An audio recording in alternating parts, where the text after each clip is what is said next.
is her voice, not only to sing beautifully, but also to speak out against domestic violence. Rebecca Lindsey is a rising star in country music, and she's a survivor as well. Welcome to Daytime, Rebecca. Thank you for having me. Wow. Tell us about that song we're listening to. Oh, that song has actually been played on the radio for the last year and 1,000 radio stations worldwide. It was my breakthrough, actually. It's kind of interesting because it was just a demo. Wow. What's the title of that song? On the 4th of July. Very But nice. now it's on my album, so it's no longer a demo. And is this your first full-length album? First debut album ever, yes, Good for absolutely. you. Thank you. And I know there's another song, Cowboys Never Do It That Way, that's going to be actually on airlines come January. in the new year. Yeah, actually. Wonderful. Once the album's released, that's what we're planning on. So that's going to be our debut song. And of course, you know, we have other songs that are endorsed by, you know, U-Haul and National Coalition Against Domestic Violence, which we'll be talking about today. Yes, let's talk a little bit about that. You've overcome some real adversity to get where you are now. Absolutely. Were Absolutely. you in a unfortunate situation Yes, when you was, were as a married? matter Tell of us a bit fact. about that. Sure. Well, when I was with him, he was, you know, he was abusive, and I had 2 little girls with him, and, you know, I didn't want my daughters growing up thinking that that was normal, and, you know, I left before they were 1 and 2 years old. Oh, my. So they were real young, but I guess the trick and the key is to get out the sooner the better.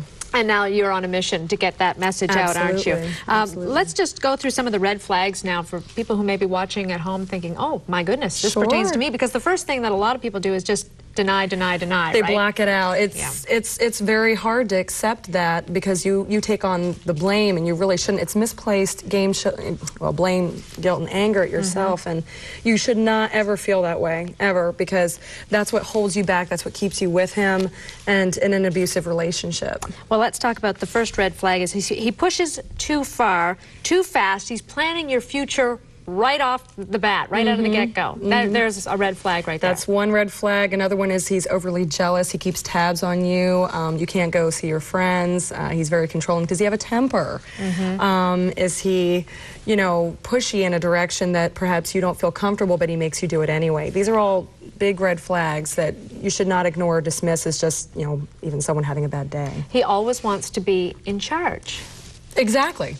Exactly. And some people might say, well, nice, because now I don't have to make any decisions because he's going to take charge, but... It should be an equal partnership. It really, really should. Right. So look for that. He's jealous of your close friends, family members, all other men. You could be at a restaurant, the waiter comes up, and suddenly there's something wrong with that. Oh, suddenly you're not only, you know, you've been dating him for the last month or 2, but, you know, you've been, you know, deceiving him as well. And it's like, I never met this person before in my life.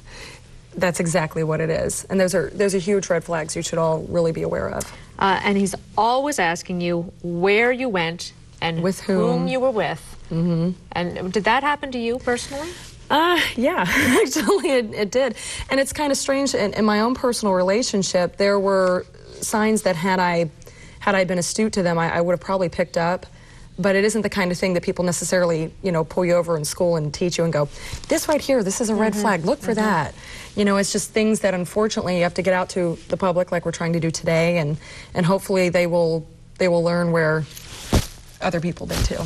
What was the breaking point for you? What was it that finally made you say, okay, I'm getting out, this is it, this isn't worth it?